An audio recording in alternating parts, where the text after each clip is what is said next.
Anthony, can you hear me?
Hey.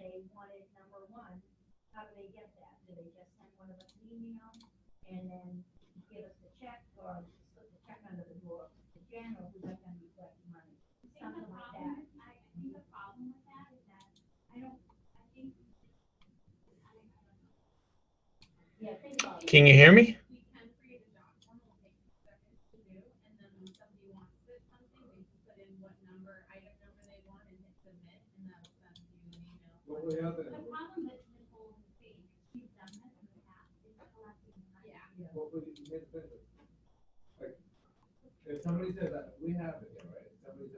I can see you, but I can't hear you. Let me see if it's my Can't hear anything? Let me see.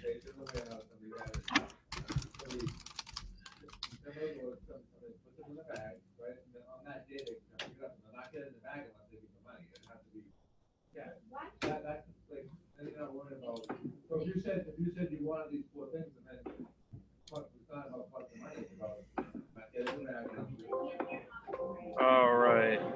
Still nothing? No, I got you. Okay, cool.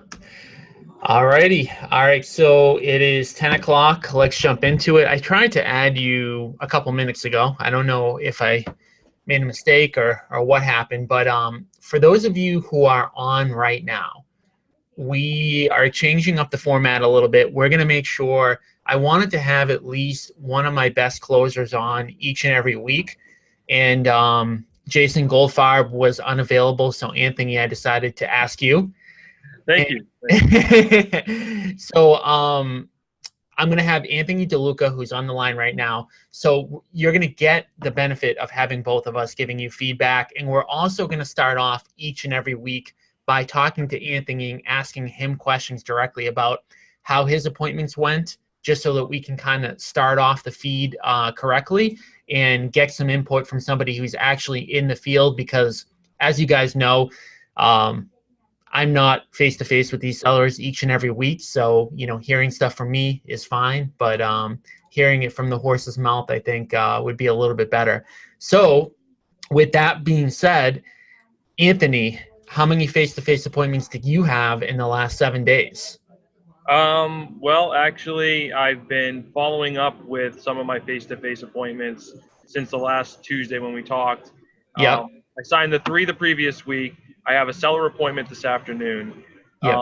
but in the last 7 days, I haven't had a new face-to-face. I've been following up with some of my face-to-faces. So right now, I'm on the verge of. I feel like I'm about to close um, on $1 million listing in Mhm. Boston. It feels really good. I don't want to count my chickens before they hatch, but sometimes these do take multiple phone calls, and it does take a little effort, and you can't close them all in the first appointment.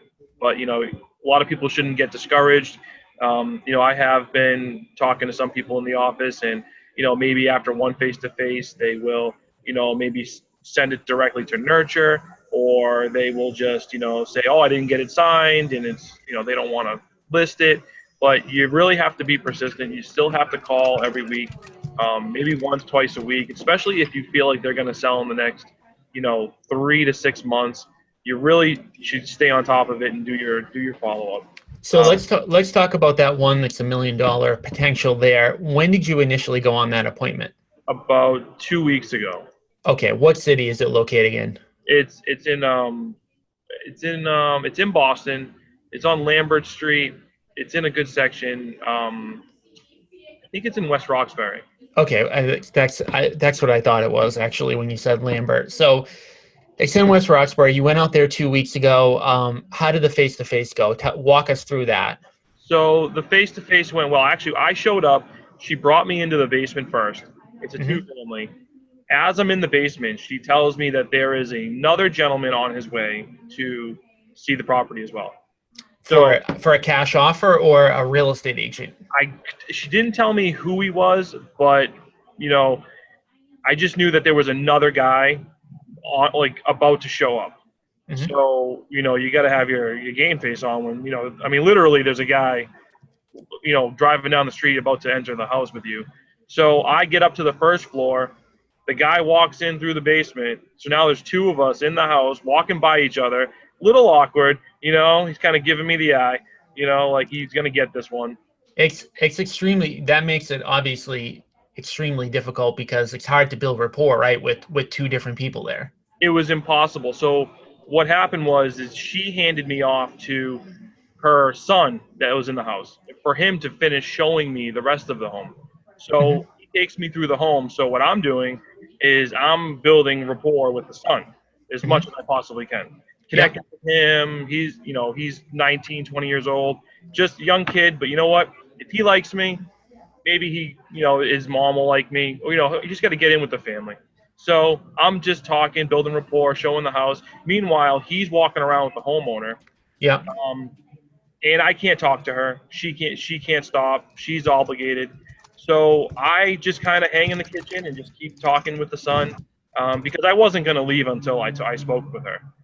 And after he got his tour, he actually said, "You know what? All right, I'll give you a call," and left. He didn't try to sit down with her. He wasn't trying to build the rapport. He wasn't interested in staying there any I'm longer. sorry. I'm gonna ask you this again because I forgot the answer. That was an investor, right? Yeah, I think he was. I'm not sure who he was. He might have been a real estate agent. He might have been Oh, an, okay. but he just kind of didn't do anything besides do the tour and then shook her hand and left. Okay. I easily could have done that too, but I stayed to build that rapport with her. So after he had walked out, I sat with her at the kitchen table and just talked to her about how long she's owned the house, her family, the history, her mother had it, her and Hmm. her sister own it. I got the whole in-depth story behind the property and sat down and built rapport. I sat down with her for about a half an hour just talking with her as a person. And So how did you do that? Like, all right, so you went there, you were with somebody else, the son was touring you around. What did you do? You waited basically for the other person to leave, yeah, I waited for him to leave. and then you said, "Can I sit down with you and talk?" Or how did you actually go about tactically doing it? Oh, well, I said to her, is there any way we can, talk? That's exactly what I said. Is there any way we can talk for a couple of minutes? And I was Hmm. already in the kitchen, so I just sat down with my, iPad, and she sat down with me, and we just started a casual conversation. and talked about the market a little bit, talked about the property a little bit, but the conversation was dominated by her personal story. It was just completely all about her and her history and the history of the property and the family, and how she's been there since she was 8 and this and that. And so just trying to connect with her on a different level, because in sales, a lot of people usually kind of forget the beginning steps, the core fundamentals of sales. And one of the things that I always remember when it comes to sales is that you have to make a friend before you make a sale. It's Mm-hmm. just it sounds very basic, and it sounds everyone says it, but you really have to take it into consideration. You really got to connect with somebody and make a friend before a sale.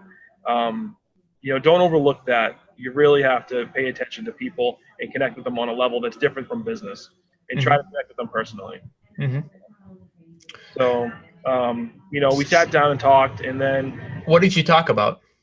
we talked about since she's been in the house since she is 8 years old, and she grew up there, and then her kids are grown, but she keeps the second part of the two family for friends and family over the years that struggle or in a hard time, and they need a place to stay, so she just rents it out to them. The house is basically paid off. They're in a good position. They have good jobs. They just she travels for work. She's in the medical field, and she's been blessed with great family and friends, and careers, and just going in and out. I mean, I got to talk about her sisters and her kids, and just everything in general. It was like I was talking to her like I was talking to one of my friends, and Mm-hmm. just a family member of mine, just sitting down and just talking about the old days, and just talking about what the house means to her. What was her motivation to sell the property at that point? She is from Atlanta originally. She came up to Boston years ago, um, with her mother, and her mother has since passed. She has the house and the family, Mm-hmm. but her roots and most of her family is down south.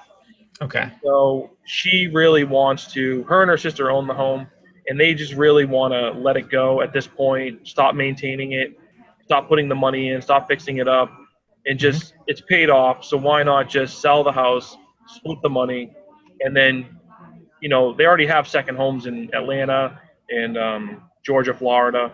So they're planning on just selling, splitting, and just going back down south. So pretty high level of motivation, I would say, right? Yeah, yeah, she definitely wants to sell. Definitely. Okay, right. So that's, I mean, well, that's one of the big things because there are a certain percentage of people that you meet with face to face that are not even selling, right? Or they're Oh, yeah, only yeah. kind of just thinking about it. Yeah, some people are thinking about it, but I mean that's the whole point of going on a seller appointment for me anyways, is to find out that why. The Mm-hmm. motivation. Why am I here? Mm-hmm. Why am I sitting down with you? And I always try to figure out the why, figure out that motivation. And you typically get to the core of why they want to sell when you're sitting down and you're building that rapport, and you're really getting into their personal lives, and they trust you, they'll open up to you, so just it's basic, but it really goes a long way when you can do it right. So I'm getting the feeling, although we haven't talked about this at all, that my offer did not work for her. No, it did not work. It was a good offer, What but what was my offer? I think it was 700. Okay, and what does she want? She wants 1 million. And so tell us about how that process worked. What you going from either my offer or just you identifying that it really wasn't an investment opportunity. Well, every appointment that I go on, I always explain that my expertise is in generating offers for sellers. Mm-hmm. And so I always pitch it, I kind of like to explain it so that I have two pools of that I can pull offers from. One is an investment side of the business. You can pull offers from investors, and they look different from market offers. So Mm-hmm. first I'll explain how, what an investor offer looks like, the attractiveness of it, the cash offer, pick when you want to close, there's no rush. Some people are in their homes 30, 40 years, and just the aspect of moving everything out is daunting, and they don't want to sell for that reason. Yep. So the attractiveness of the investor offer, what it entails, but the kicker is you get below market value. So I like to kind of break it to them that way, and then I'll go into the offer of what to expect based on your number, what to expect from investors, and I'll get the feel. I'll either get a look from them, or they'll just tell me straight out that's not good enough. Sometimes if they entertain it or if they don't shoot it down right away, I'll go more into the investor offer and try to pitch the acquisition more. But if they shoot it down right away and they say that's too low and they give me a look, then I say, well, you know what? From the other pool of offers I can get you is the market offers, and then I'll go into the benefits of listing because you're going to get the market value. Okay, makes sense. And I want to ask you some more questions about this seller, but I want to pause really quickly. For the people who are on the line right now, we've got a bunch of people on. I know some of you are going to want to participate and jump on with me and Anthony, and some of you are going to want to just hang out. For those of you who want to participate, do me a favor, type into the chat box right now that you want to be brought into the conversation. And by the way, by jumping into the conversation with me and Anthony, you don't just have to talk about a specific seller appointment that you went on, but you can also ask Anthony a question related to the seller appointments that he went on during this week. So if you are interested in jumping on, even for a minute, just type into the chat box just so that I know who's in the queue. And now I'm going to go right back to the story here. So how did it go with her? Did you present my offer? Like how did it flow? Yeah, well, when I told her that the investment offers were going to probably be in the 650 to 700 range, and that's what you would expect to get from an offer, she instantly said, "Oh, no, no, no, no, no." She's like, "My bottom number is $1 million, not a penny less." Went into this whole thing, and so I knew right away that I was dead in the water with the investor offer. So I instantly segued into, well, I knew the ARV from the comps in the area is about 1.2. It wasn't completely renovated, but it was in really good condition. So I figured $1 million. I do want to point out that what West Roxbury is, it's not the highest end area of Boston, but it's fairly high end. So just in general, the statistics show that once you start getting into the higher end sections of Greater Boston in general, the degree of difficulty for getting an investment offer accepted is much lower. And also the same is true of just the higher price point, because we run our numbers based on percentages. And so like when you're going face to face with a single family in, say, Lynn, and my offer is 150, but they can get 170 on the market, the percentage discount is actually the same as you going from 750 to $1 million, but the gap becomes a lot bigger in actual dollars. And in general, people don't think about the percentage, they think about the gap. So for this particular person, I would never have went to 900,000, even though in their head, they would think that that's $100,000 to market, $100,000 discount to market value because of the level of risk that would be taken on there. Because to sell, just as an example, $1 million home, I'm going to pay a $50,000 commission. So the margins just don't make sense. So a lot of homeowners don't understand that. And I'm not telling you this, Anthony, because I know you know this, but for the people that are on the line, the higher up you go and the higher end homes you tend to go into, the less likely it is that you're going to get a cash offer accepted. Yeah, no, definitely. And so when she told me $1 million was her bottom line, I really just knew that she was kind of on point. I thought in my mind, 900 to $1 million. She said $1 million, and she was firm on it. And then, after about a half an hour of talking with her, I left the home and told her that I'd follow up with her in a few days. Called her back a few days later and said, and she instantly remembered me. She knew who I was, remembered our conversation, was very friendly on the phone. And she said that, her and her sister are still talking about it and still thinking of it. Her sister is a little more hesitant on selling the home than she is. She's like gun-ho, ready to go. She's getting her sister on board. Doesn't feel like it's going to take much effort. It's just going to take a little bit of time. So I called back, and she said she definitely wants to sell. She just needs to talk to her sister. She's going to talk to her over the past weekend. Yeah. So now my plan is to follow up with her between today and tomorrow to see if she's talked to her sister, where she stands, and just stay on top of it and just stay in the conversation. of people who are reaching out, and hopefully, I stick out above the rest because I know she had other people, and she had like 4 appointments that one day.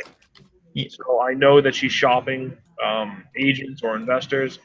So there's some competition in the mix, but I feel as though if I follow up, that I probably will have one of the better shots because of my sit down with her. I feel, anyways. Cool. So what do you put your odds at this one at if you had to just guess? If I had to guess, I'd say better than 50-50. I would probably say a 70-30 shot. I think I feel good about this one. Just by the fact just from the couple of phone calls I've had with her, you pick up the phone, she knows who you are, she's talking to you instantly. You know what I mean? The rapport is there. She wants to sell. All the good factors that you want to have in a seller, she has. So Let me ask you this. So one of the objections I get from agents all the time, and um, they say, well, how can I list a property when I don't do a lot of business in that area? So you don't even know what city the property's in. How can you get it as a listing? Well, I get it as a listing because I work all over Massachusetts. I work from north to south. I work all over. You don't have to, and I also give credit to the team that I work part of. I give credit to Ryan and everyone else who prepares the CMAs. I always say that I always present myself as part of a team. And so, in the expertise and the work that goes in behind the scenes to prepare CMAs and the knowledge of Ocean City development and, the preparation that goes into everything, I always rely on that and people like that idea that, what, maybe I don't live in West Roxbury and sell in West Roxbury and it's not my town, but we do a lot of business in Boston. And, I use everyone as part of my team. And so, Have you gotten that objection from sellers? no, I've never really gotten that per se. It's funny because I've never gotten it either, but I hear it all the time. It's not uncommon for me to have, and I'm talking about internally with our agents. I hear all the time. They said they want to hire somebody locally, but I've never experienced that myself. I've never had that come up, but I don't know. I'm sure it does, but I'm just telling you that, like, personally, I've never had that feedback. No, well, the Bill Ricca guy from last week when I talked about him, he wanted to go with a local agent, so he kind of said he wanted to go with the local person, but he didn't say it was because, he didn't ask me if I do Bill Ricca. He didn't ask me if I, sell in that town. He liked her because she sells a lot there, but never asked me personally if I work in that town specifically. Okay, so he did give you the objection somewhat that he was thinking about using a local person. Yeah, he wanted to use the lady who sells all the condos in there. So. And then to recap on that, you closed him with the fact that you basically asked him what it would take to get him to sign. He told you 4%, and then you got it signed right on the spot. Got it signed on the spot. His loyalties were not there like he said they were. Yeah. Well, yeah, his loyalty, like everybody else, is to do what's in the best interest of himself. And that's not a negative thing. That's just what the reality is. And he probably felt comfortable with you. And then the fact that you were going to do it for a little bit less commission, I mean, it ended up working out. Did you end up getting that one listed? Yeah. Online? That one's not online yet. He wanted 2 weeks to clean it up and get it in really good shape. So I'm going to be putting it in as a coming soon, probably this week, along with a couple of others. Okay, cool. I'm going to bring in, I think she's not on video, but I'm going to bring Barbara in to, and I'm going to leave you on, Anthony, by the way, and just see if we can ask her a couple questions about kind of how her week went and the appointments that she went on. So hold on for 1 second. See if I can bring her in too. Never brought in 3 people, so hopefully this will work. Barbara, are you there? I am. Can you hear me? I can hear you. Okay, so you called in, right? What do you mean? I called in on the Zoom? Yeah, did you are you on video? Like, are you in front of a computer? I mean, we don't need to see you, but I don't think I have a camera on this monitor. That's okay. I don't know if it does or not. I'm downstairs. Okay, that's not a big deal. We can figure that out at a later date. So, how about you? How many face-to-faces did you have this week? This week? I don't know, but I'm 0 for 3 this weekend. Okay. What happened this weekend? Give us Give us some kind of breakdown about those 3 that you were 0 for 3 on. So I was in Billerica on Saturday. This woman had called. I spoke to her on the phone last week, and she told me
all right, I think I'm back. Okay. I don't know what just happened. Am I back? You're back. I went out too. I don't know. I think, Anthony, did you go out too? Yeah, it froze on me. I got kicked out. Now I'm looking at a Zootopia screen. Okay. Yeah, I got that too. It's the website.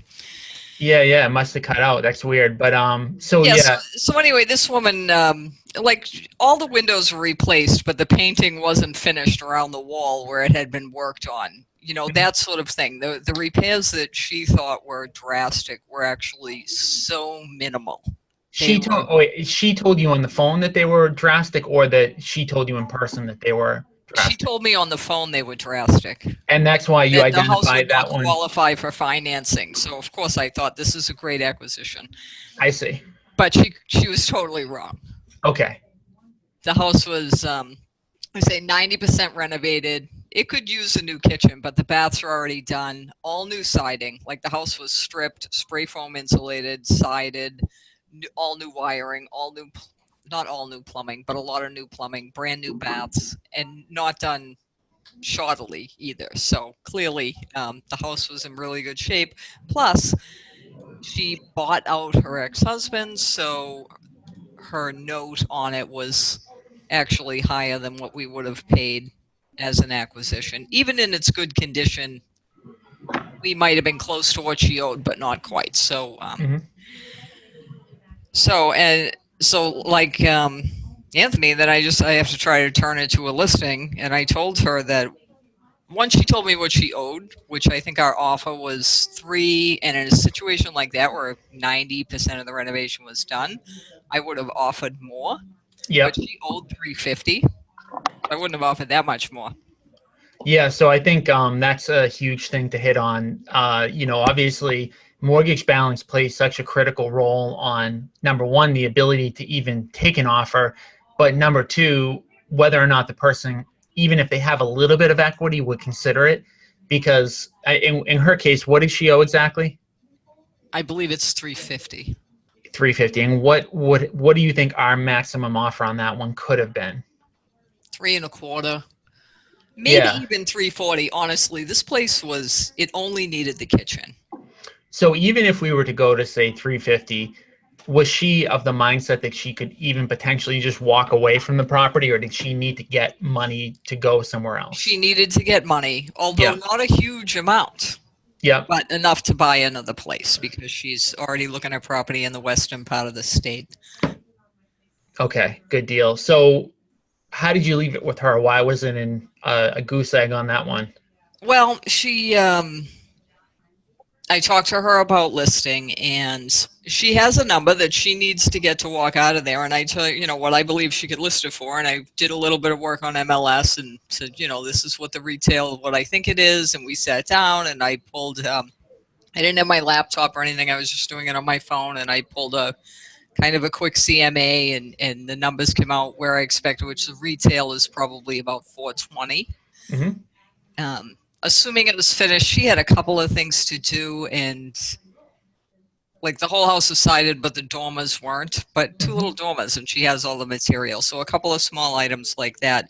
So my pitch was that, and she was going to finish all these things. Her mindset was she was going to do all of this and go retail in the spring, but she always has her kids enrolled in a school in Worcester or something.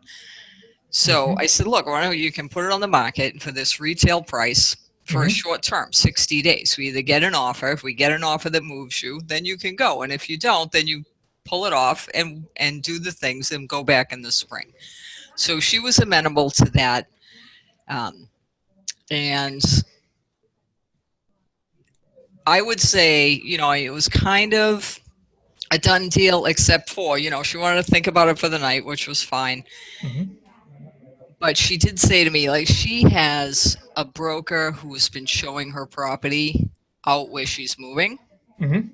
So although I felt she wasn't even talking about going with that person. I mean, she was talking about listing with me.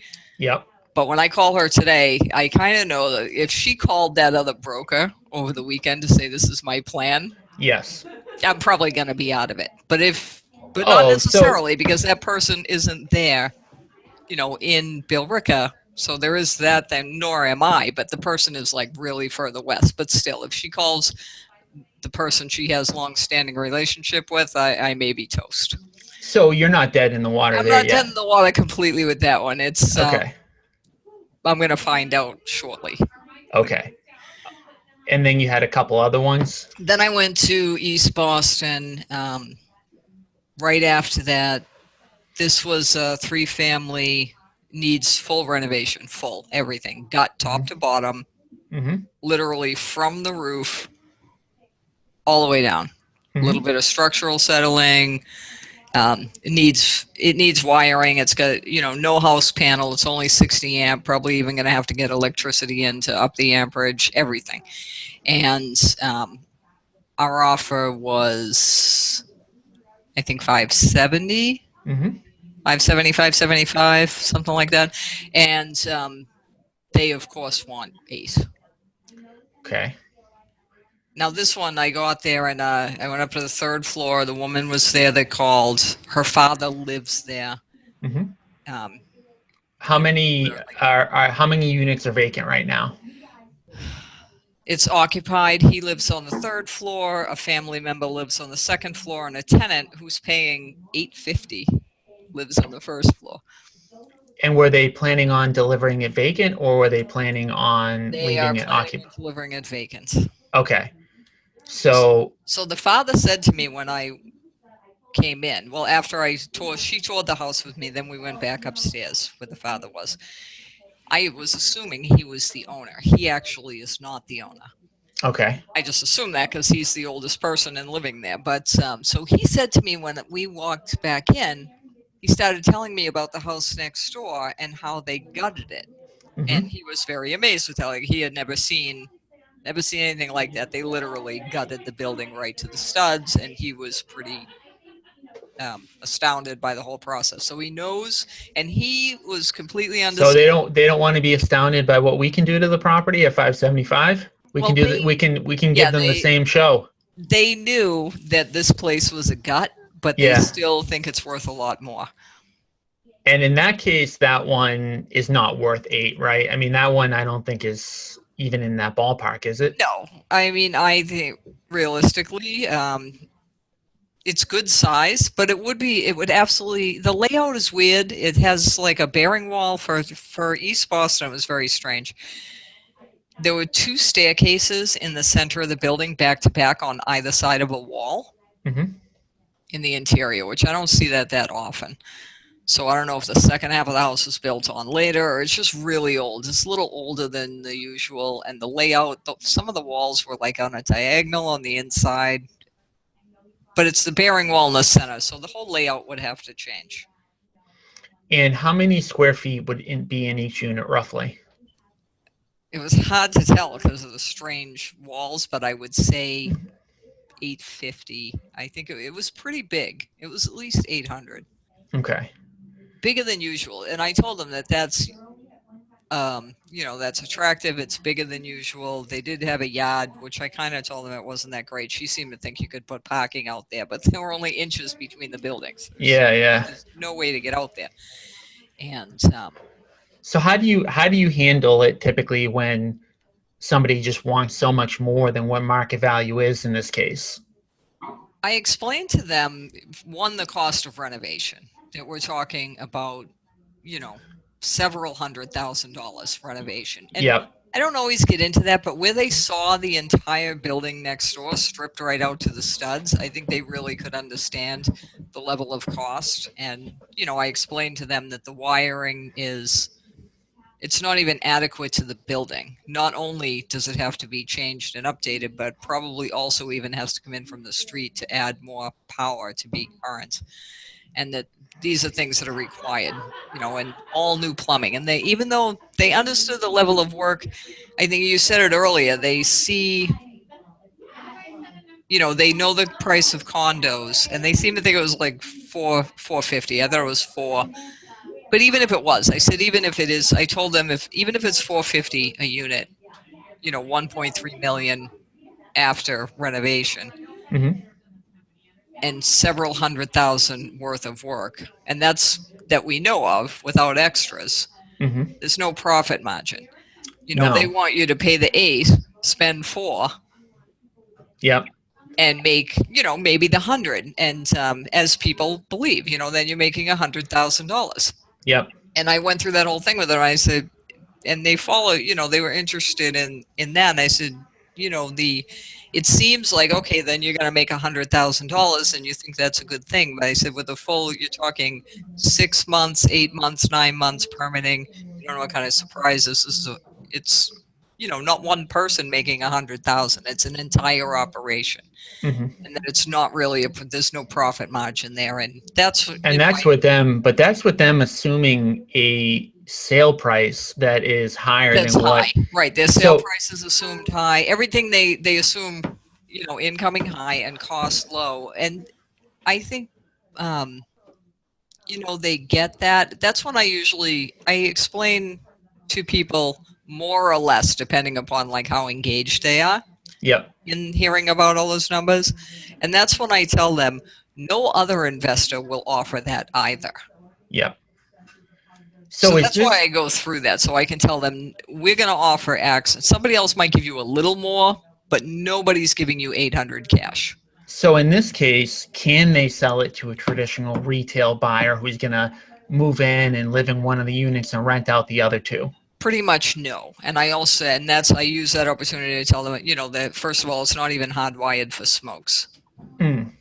And there is no house panel. And like I said, I don't even think it's all 60 amps. So to even put the house panel in, they probably have to add in from the street. And that's a very expensive process. So these are always the interesting cases to me. Like Anthony, the appointment he talked about in West Roxbury, that can sell traditionally because of the condition it's in, and even the first appointment that you spoke about, that can sell traditionally because of the condition it's in.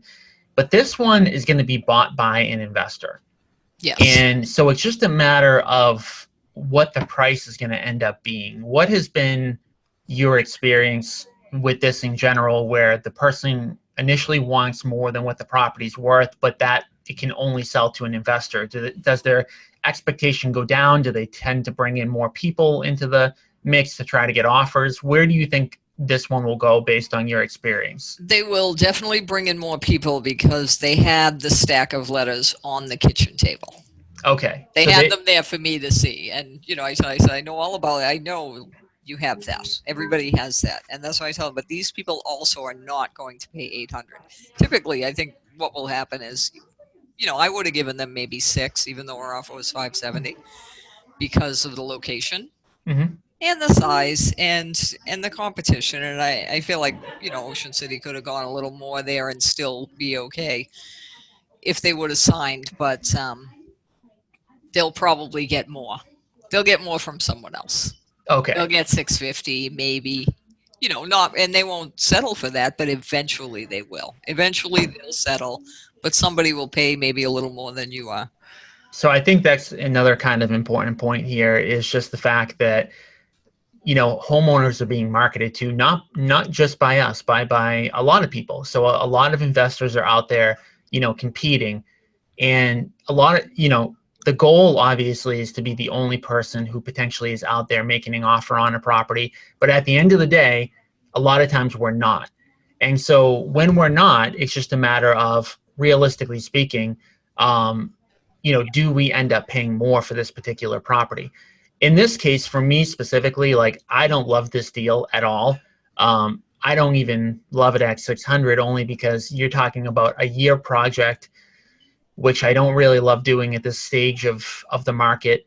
In addition to the fact that I'm really not super confident on those resale prices. So given all of this, right, given the fact that they essentially want more than what we can pay, at what point do you say this makes more sense to try to list and just, instead of you being the one that's going to, try to do the bidding, right? Because, they've gotten letters, they've probably gotten cold calls, maybe they filled out a form online or 2 forms online. Right. But at what stage does it make sense to say, hey, instead of you trying to be the one? Well, pretty much right there, because not only, so here's another thing, just in the mix of this, they have like 5 people that need to sign. Mm-hmm. So that's always a nightmare, right? Yeah. They have 5 people that own it. So, and one of them on the 2nd floor, I think, doesn't even know what's going on. So after I had gone through the whole spiel and they talked about getting more, I told them again, without the smoke detectors, they can't. I told them, can you get somebody that will buy it, that wants to live here? Will they pay more? Maybe they're going to live here and sell off the 1st floor. That way, maybe the 800 works for that person. I said, but that person still can't finance, and you still have to do all the smoke updating, which they don't want to spend the money on and really don't have kind of in place to do that. And I told them it cannot be sold without that. So Mm-hmm. they either have to do it or they have to sell for cash.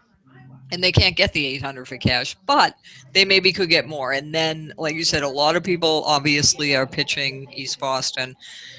And I told this woman, I said, at the end of the day, no matter how many letters, because she has them all sitting there on the table for me to look at. How many do you think she had, if you were to guess? She had at least 8 or 9 letters on the table, and probably each from a different company. Mm. And I said to her, you can have, when for those of you who are on, this is a really hot section of Boston right now. So just as an FYI, this is not probably common in a lot of the other areas, but in this particular section of Boston, right. It's not that uncommon. Only in East Boston I get that. So I said to her, I said, at the end of the day, even though you have all these people that are mailing you, I said, only you and I are sitting here, and this is still a one-on-one negotiation. And if you want to actually drive up a cash price, then you cannot have a one-on-one negotiation because these letters aren't relevant. It's still just you and I going back and forth. And then I try to pitch her at the investor open house. Yeah, because at the end of the day, I think for everyone who's on that has their agent license and who is trying to convert some of these into listings, at the end of the day, the way that she's going about doing it, even though she's got 9 or 10 investors, she will net less than if she listed it with an agent, for sure. Because at the end of the day, there are so many variables involved. And one of the things, by the way, that I've seen quite a bit on that I've seen competitors of ours do is they'll come in at the 8 or whatever it is, lock it up, get the contract. Then 2 weeks before closing, they'll say, oh yeah, there's a structural issue. We can only pay $675. And there are a lot of different things that end up, for a seller who's never sold a property before, end up being very difficult to negotiate directly with someone who's an investor, and sometimes people who aren't always upfront about what their true intentions are.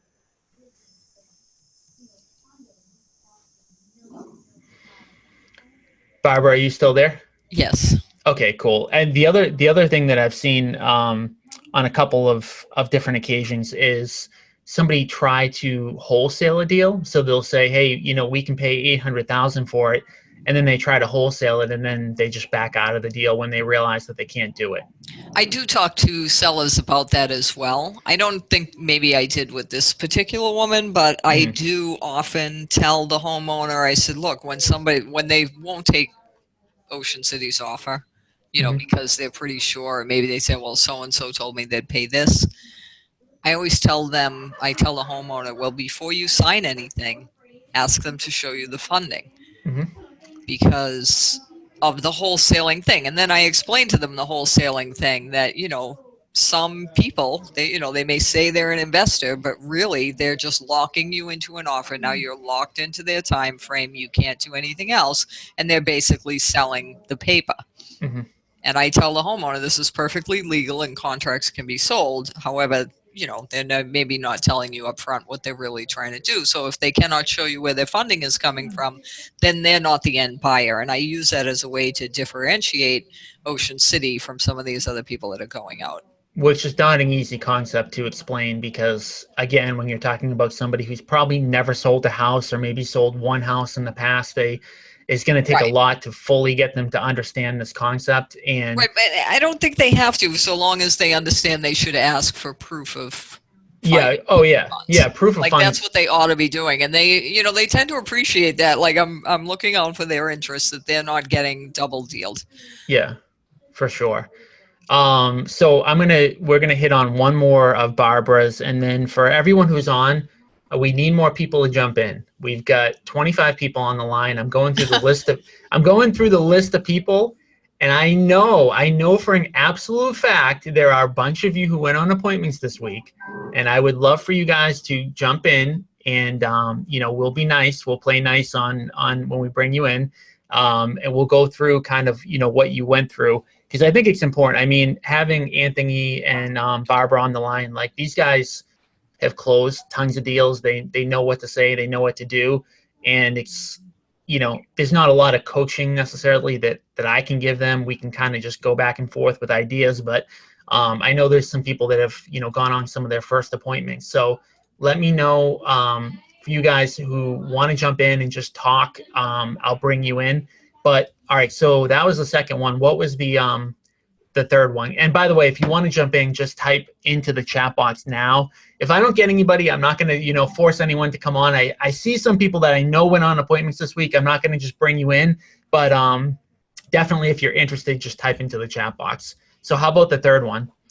The third one was in Lynn. Which is a very, very, very, very good investment city. So this is like the opposite of the city that Anthony went into, where I'd be surprised if he got an investment contract on it. Lynn, on the other hand, is a city where we probably have, I don't know, what would you say, like a 25 to 30% investment closing ratio?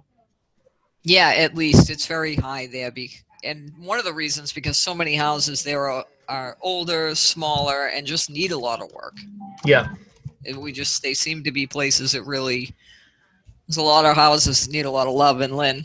That's just how it is. So this house was a two-family. It was very dated, but very good structurally, layout. The downside was it really was only 2 bedrooms on the first floor, and the layout didn't immediately lend itself to becoming a 3.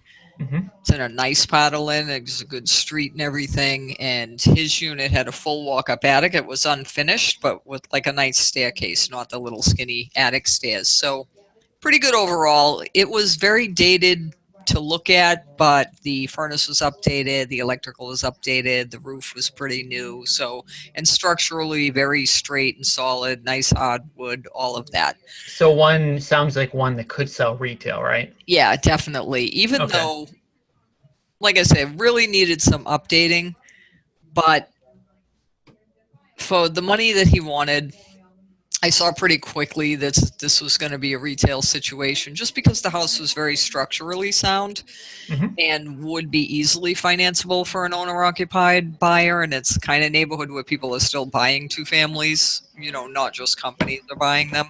Yep. So I got along great with him, all kinds of rapport. He was like, so impressed. He was like, this guy was eating out of my hands, said to me, well, I guess you're going to be my realtor, like literally. And then texted me later in the day and told me he signed with Remax. Oh my God. Oh, I couldn't believe it. I mean, this guy, literally, he was so happy with everything I said to him and just really impressed and on board and excited about moving forward. Do you know what happened? Did he tell you what happened, or was it just a text and kind of he ran away after that? He texted me, and after I like got back up off the floor, I asked him, "Can you tell me why that was?" And he said he felt they had a larger presence. Mm-hmm. So it's so you did branding. get that objection that I hit on with Anthony earlier, that he wanted somebody local. Well, I don't even know if it was local. I think or you're talking about the brand name. I think it was the branding, and honestly, I may have. He was. Well, you know what you should have told him. So Barbara, you don't know this yet, but we're going to be putting up 9 billboards in Lynn in the next month. Oh, I wish I see. If I ever went upstairs, I would know this. Yeah. So we're gonna be running a 15 billboard campaign in Lynn, East Boston, and Everett. So that's going to be going up probably October 1st. Not that it actually matters, but in terms of somebody like that, they will. It totally matters. He asked me, where we get our buyers. Yeah. And I did get into the outcalling, the cold calling, the buyer team, the internet marketing, all of that. And I think, I don't know, maybe like I didn't stress that enough, perhaps, when I. Well, in Lynn, I mean, he asked me that, so I should have maybe been more focused on his. I'm just saying, from my part, when he said, "Where are you getting your buyers?" and I told him we have, that we are all over Greater Boston, maybe I should have pushed that angle. Well, here's the angle I would have pushed on that. Domination. The angle I would have pushed on that is that obviously we renovate a ton of properties in Lynn. In Lynn, right. And every single property that we buy gets 15, 20, 25 offers on it. And so we've got a total, huge list of buyers that want to buy properties in Lynn, like today.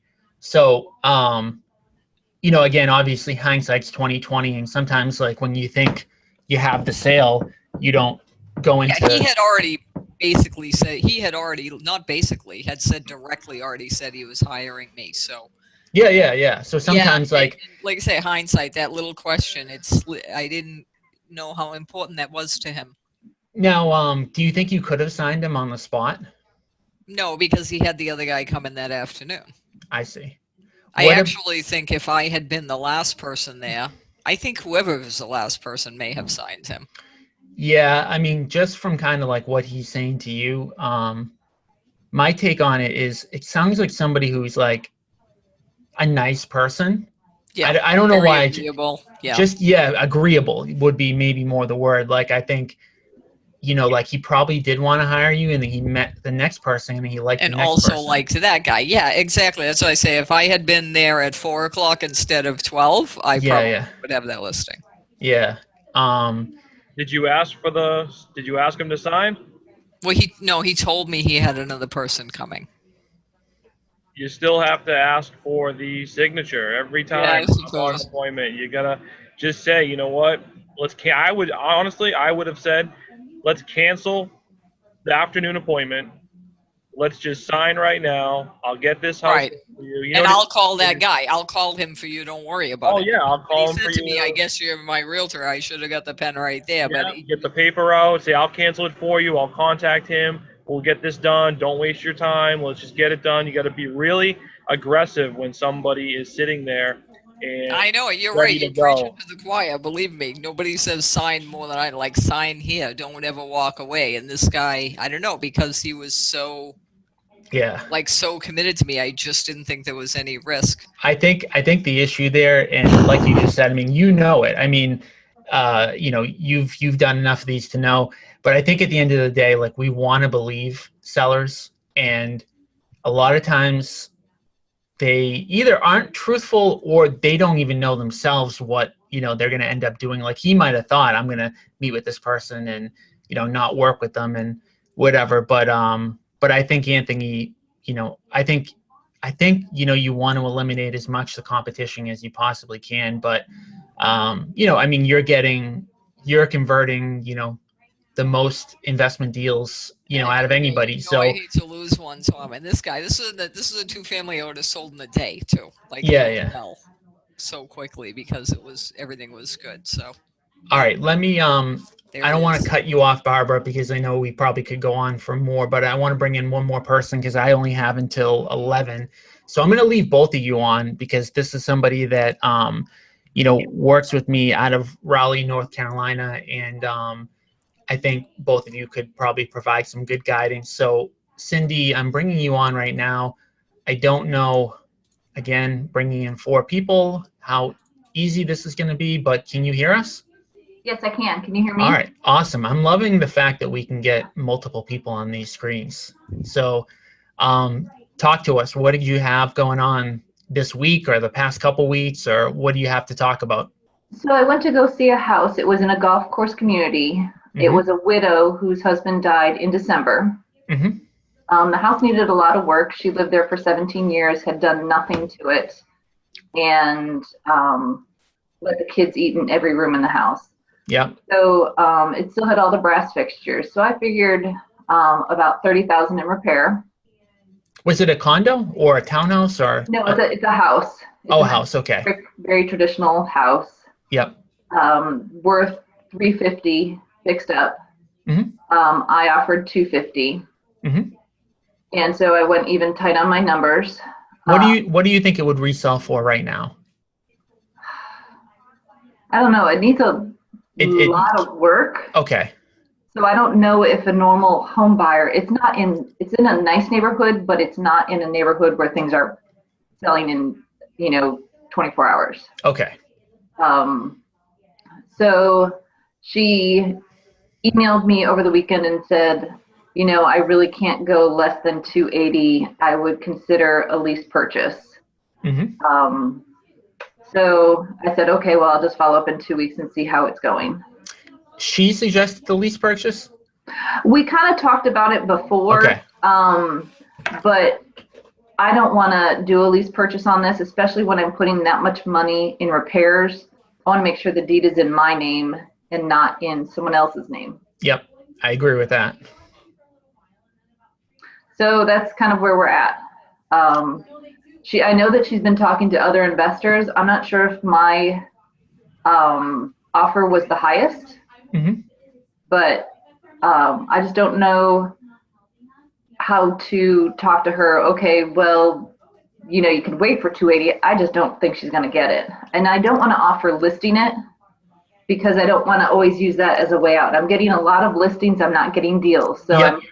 I think that's important for you for sure, is that you do have to lose some of the listings to get some of the investment deals.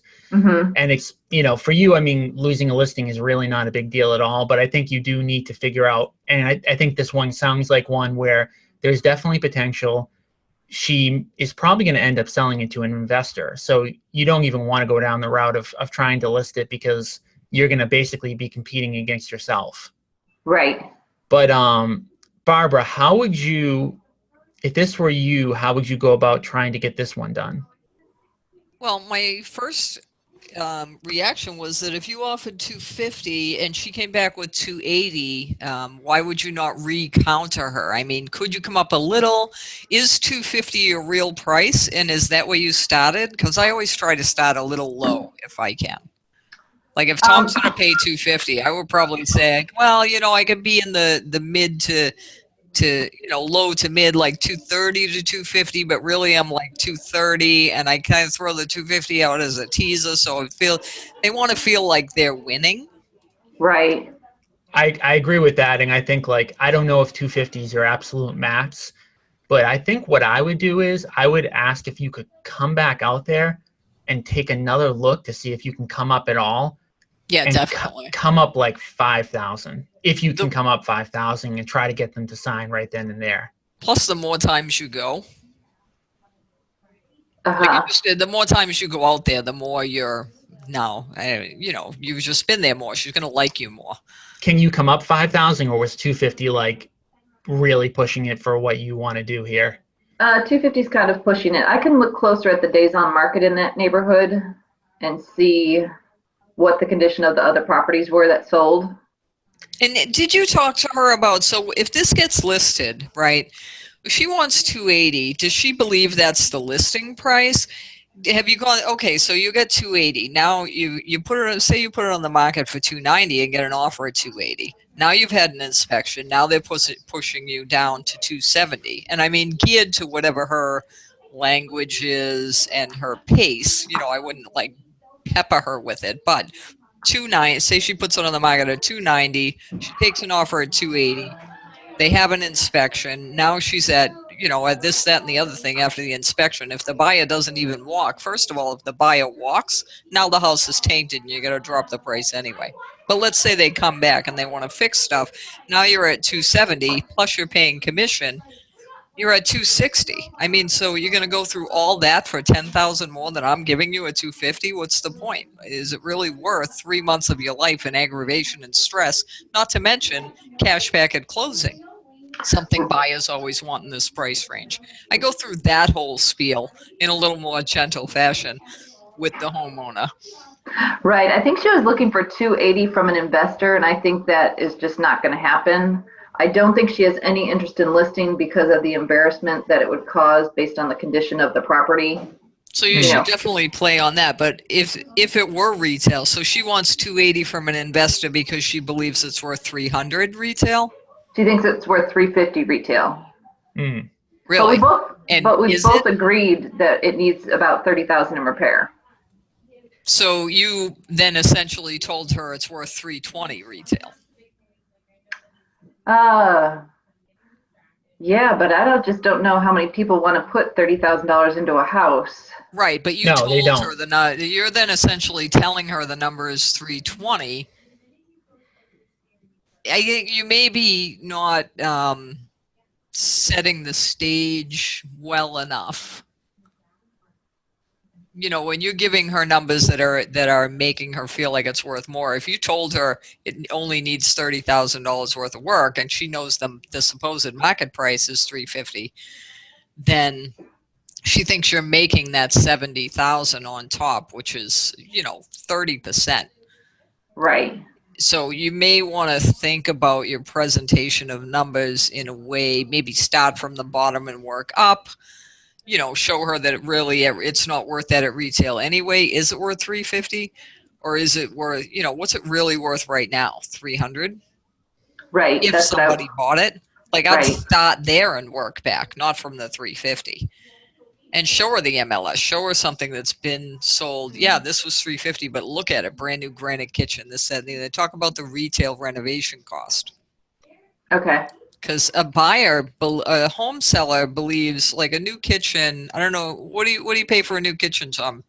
12, 15,000? At least, yeah. Sometimes 20, depending on how. But a homeowner pays 45. Oh God! So that's what they believe, that the new kitchen is 45, and you got to play that somewhere in the middle because they know you're getting it less. So I said it's 45,000. I said, of course, it's a little less for us, because we do so many, but for a homeowner to come in, that's 45 off. The kitchen alone takes it from 350 to 310 just to get that done. Never mind the wiring and the plumbing.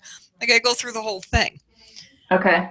So what is she going to do if she can't get her 280? Is she going to stay? Is she definitely selling? What's the deal there? She's actually moved out of the house. They owned another house, and I think it was a rental property, and it's a lot smaller because all her kids have just gone to college.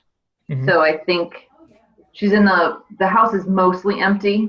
Mm-hmm. And she's just going to live in that other house. She's an attorney. Money isn't a huge object. But she's paying taxes and everything on the empty place. Oh, and maintenance, right. So that's something you can talk about too. So, right now it's just costing you money. And the longer it stays on the market, you're losing that. Add that into the matrix of her bottom dollar. Mm-hmm. Yeah, this is one where like I feel like it actually makes sense for her to just take your offer, unless she has higher from other people. Do you have any indication? Have you asked her where other people came in at, or any No, idea? but I can. I think like the most critical thing is getting back face to face with her, Okay. more than anything else, because I think doing this on the phone or text or email, I think is, a lot's going to get lost in translation. And the only way to get this, really make good progress on this is to get her face to face.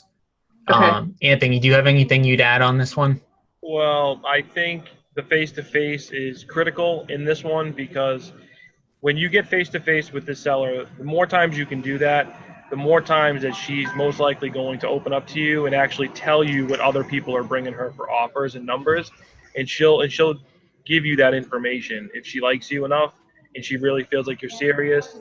And so I would definitely get face-to-face as much as possible. And I think in the long run, when she realizes that she can't get the 280 from an investor and you've been out there so much, she's going to open up to you. She's going to finally give you the information that you need to close her. Okay. But you got to just stay with her and just keep the communication strong and really be there on top of this one because if somebody comes in, you want to be aware of it almost. You want to be a fly on the wall in that home because it'll go quick if she gets the right offer. So you always want to plant the bug that no matter who comes in and who gives what offer, give you a chance to come back with it. Tell her that you always want to be competitive. And if somebody gives her an offer, let me know. And then, let me make the final offer is what I would be saying to her. Okay. Barbara, how many times, like for the people who take a little bit, how many times have you had to go out there and speak to somebody face to face? Well, I think the highest one was Otis Street in Somerville. I don't know how many times I was out there. Half a dozen, probably. Okay. Yeah, I mean, that's not typical. What's typical? 2 or 3 or 2 or? I don't know that I go out face to face back that much. Honestly, most of the ones, if we're signing, it's the first time around. Majority will sign the first time I'm there. The ones that I have to go back, it is more of phone and email repeat conversations. Mm-hmm. Okay. Makes sense. Cindy, did you have any other ones, or is that the main one? No, I have another one from a couple weeks ago. Yep. It was a great appointment. Totally an investor deal. His mother is sick, and he has been staying with his mother for the last 2 to 5 years. Mm-hmm. And the house is in really disrepair. I made him an offer, and I said, and then he's like, well, let me think about it. Let me get back to you over the weekend. And then he sent a really cryptic text message, which I couldn't quite understand. He's like, I'd love to work with you. And then I haven't been able to get in touch with him since. And this was last Monday that he sent the cryptic text message. I've called him, I've texted him, I've emailed him, and I can't get back in touch with him. Barbara, what would you do in this case? I might go door knock it. He doesn't live there. I don't know. I mean, I guess I would just keep calling every day or every other day. Just send email or text and say, I got your message. I'd also love to work with you. I hope everything's okay. I'm not sure why. Maybe having a phone issue. I don't know why I'm not hearing for you. Just the same you would do with anybody that like falls off the face of the earth. I hope everything is okay, and let me know because I'm ready to move forward. That's all you can really do when they vanish. Okay. Would you say something like, can you just let me know either way? I don't want to keep bugging you. Or no? Not really. Like I said, I kind of like, I hope everything is all right because you said you wanted to go forward, and now I don't know what's going on, but I hope that you're fine. Okay. More like something might have happened is why this person isn't answering me. Yeah. I mean, that's a tough one because you never, I hate when you don't know. I mean, that's the thing. It kills me when that happens because like, I'm fine with somebody just saying, look, I signed another offer or I decided not to sell. I just hate when I don't get any sort of response. I mean, I have had that happen, and they kind of, either the phone was dead or the email or something. They do end up getting back to you and saying, oh, maybe there was a sickness. Weird things happen with people, Right. Maybe it's his mom. I don't know. Barbara, I would ask that. I hope you're well. I hope your mom's okay. Barbara, how often do people just disappear like that in general on you specifically? Not that often. Yeah. People usually let you know. That's why I say, like, something could have happened. Yeah. Okay. Yeah, the first time I couldn't get in touch with him, he said he left his phone somewhere. So that was a good 3 or 4 days. Anyway, right?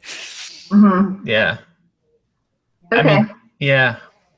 I had a guy who went to the house and nobody, no show, nobody answers the door. I called, nobody answers the call. Or there's somebody I called and somebody answered. And I asked for the guy, is so-and-so there? And a woman had answered. She said no.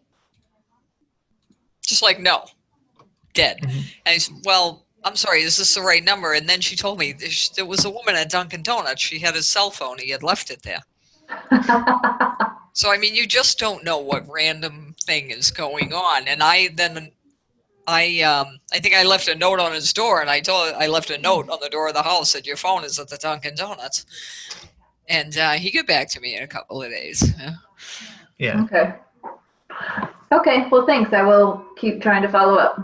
Cool. All right. All right, guys. I'm going to bring you out. Let me see if I can do this. And Cindy, by the way, before we cut out here, I got your text. Yeah, 12 o'clock still works.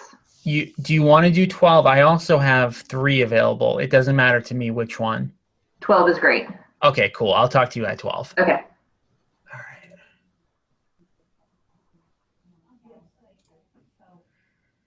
All right, cool. So for those of you who were on and just kind of hung out, I mean, this is kind of how it's going to go. I'm glad we were able to bring Cindy in to kind of, give you guys some idea of how this is going to work. We're going to be doing this every single week at 10 a.m. It was brought to my attention that I have a 9 o'clock every other week, and actually I stood up Anthony this morning, so my calendar's been kind of messed up. Man, got to get out of Labor Day mode here. So for those of you who are on, definitely come back with your appointments. We definitely want to bring you in. Depending on how many people bring in, we'll either hit on Anthony or Barbara's appointments more or less if we have other people that want to jump in. But it was good. Definitely got a lot accomplished here. And thank you, Anthony and Barbara, for jumping on. And see everyone. Well, we've got tons of training now. I mean, we've got this later today. We've got the technology training with Mike Siri at 1. And then Wednesday at 11, we've got how do you convert the leads into appointments training. So for those of you who don't know how to get onto all of these trainings, send me an email and I'll send you the full calendar list with how to jump on everything. But thank you for everyone for jumping on today. You're welcome. All right, Anthony, you can say you're welcome too. Oh, you're welcome. Yeah, all right. See you guys later. Bye.